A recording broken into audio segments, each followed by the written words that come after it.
And now here to shed more light on the issue is Tinatin Akhvediani, Research Fellow, EU Foreign Policy Unit, Centre for European Policy Studies. Hello and welcome to TVP World. Thank you so much for having me. So, in a nutshell, how would you describe the relationship between Georgia and Russia today? I mean, there are no diplomatic relations between Georgia and Russia today. However, Georgia's current government has been very much taking actions and has been verbalizing the things that Kremlin really wants to hear and see in Georgia. So Georgia has been going with the direction and very much in the playbook of Moscow, playbook of Russia.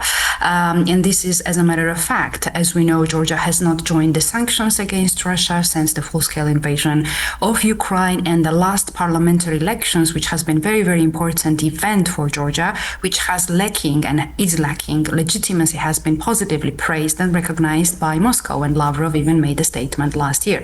Since then, every action taken by the Georgian Dream is usually supported by Lavrov's statements or the other statements we hear from Moscow. So effectively the pro-Western aspirations of society, of the majority of society, are being held back by the Georgian Dream Party, but they are also demarcating certain limits, like, for example, official diplomatic relations with Moscow. Prime Minister Kobachidze said, we're not doing that because you're not giving back our territories. Moscow insists that they are not your territories, they are separate states. Nobody recognizes them apart from Moscow and a very few other countries across the world. So would you say that the Georgian Dream Party really is kind of trapped within its own narrative to some extent? They're not trapped. I think they're just pushing the narrative they would like to push without causing outrageous public, opposition. And I'm going to explain here why. So diplomatic relations with Moscow, with Russia, have been stopped in 2008. This was the government before the ruling party, before the Georgian Dream would become a ruling party in the country. So that decision was made by then. Simply what the Georgian Dream is doing, Georgian Dream is not coming back to the resumption of the diplomatic relations, or let's say not yet, because we don't know what exactly they have in mind. However, at the same time, what we saw very clearly is that Georgia has welcomed all the influx of the Russian remittances, Russian money, and Russian citizens since the full-scale invasion of Ukraine. There was no resistance whatsoever from the government to even, check, monitor, filter, or simply not allow Russian influx into the country. They very much welcomed this, not only for that, but also, the movement of the goods across the borders. We saw so many trucks that were stuck on the borders with Georgia, which allowed really, Russia to somehow access through the Eurasian Economic Union the goods that have been sanctioned under the EU sanctions and the rule book. So these are going hand in hand. So the actions really speak otherwise. At the same time, we should also hear what is going on currently in Georgia. The latest statements of the prime ministers indicate what he has recently said, that Georgian citizens in Russia do not have right to vote. So this is also, pinpointing or hinting into the thinking of the Georgian Dream. So they are already preparing for the next election cycles, and they already want to give the voting rights to the citizens who live in the country where there are no diplomatic relations, right? There are no diplomatic relations currently between the two countries. And if you think about it, that may at some point trigger them saying, look, we may even resume the diplomatic relations, not because we want to recognize the independence of South Ossetia or Abkhazia, but because we want to give the voting rights to those citizens, Georgian citizens living in Russia. This is extremely tricky, and if you really think about it at the expert level, but even without experts level, you see that these can be linked to a lot of security threats, because currently Russia is really not a democratic state. It's an authoritarian state, and any voting taking place on the ground in Russia should not be, taken seriously.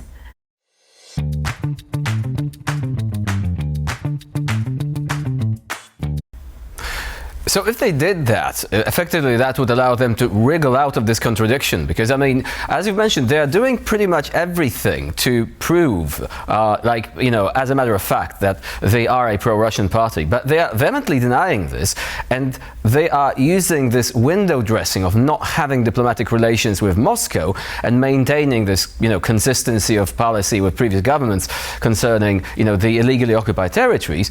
But beyond this, this seems to be the only thing that they can show for not being pro-Russian. How do they manage this convoluted narrative?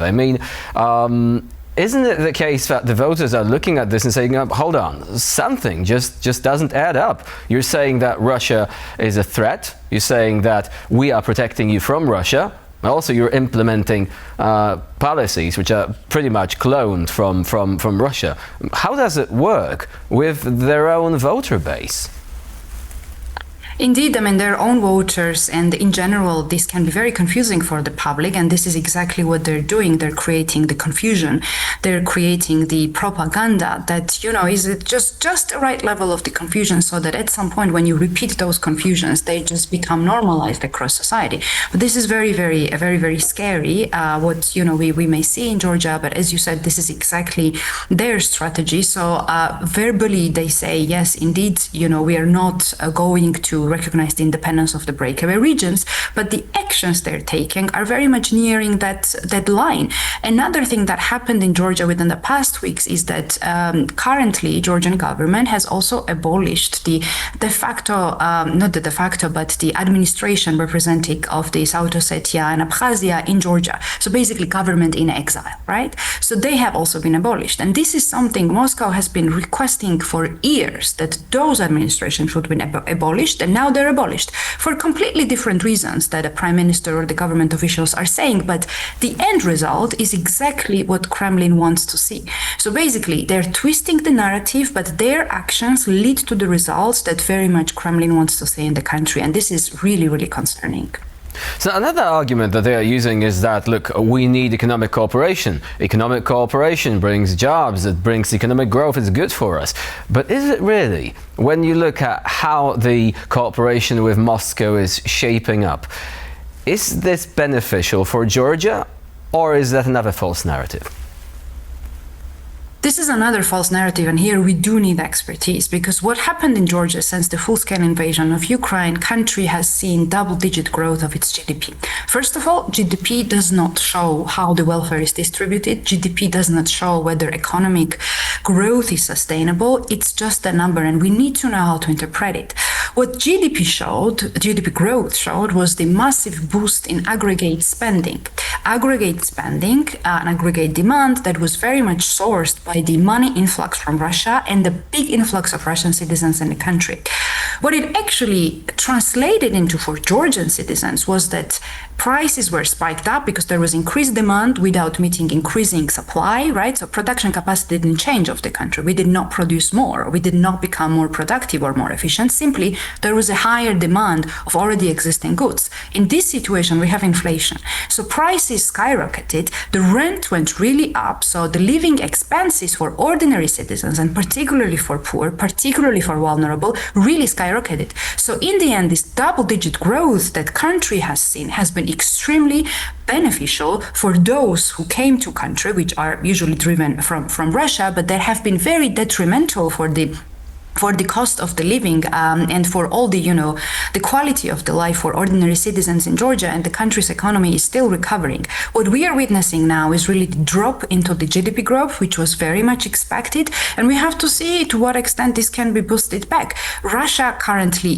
has always been a poor economy overall, currently is in a big economic mess, and we cannot possibly say that we want to benefit from building any sort of relations in the country which is under sanctions, and which we don't know how long it will cope under the international pressure. It's simply false. And now, speaking of sanctions, the Georgian Dream government is known for facilitating the evasion thereof. An example was given recently that Spain actually bought substantial quantities of Georgian oil. Now, Georgia doesn't really have oil fields of its own. What does it tell us about the current situation in this regard?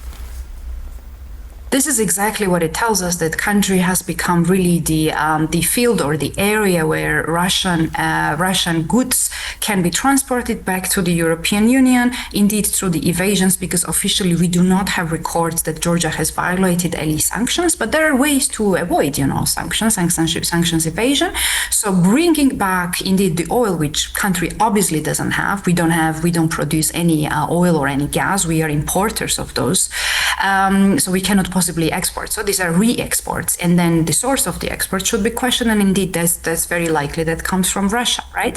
But on the other hand, Georgia also allowed the trade, the goods that have been sanctioned under the European Union to also reach to the Eurasian Economic Union and eventually to Russia. What we are speaking here, these are consumer electronics. These are a lot of goods that fell under the category of sanctions, but there was a high demand in Russia on those goods.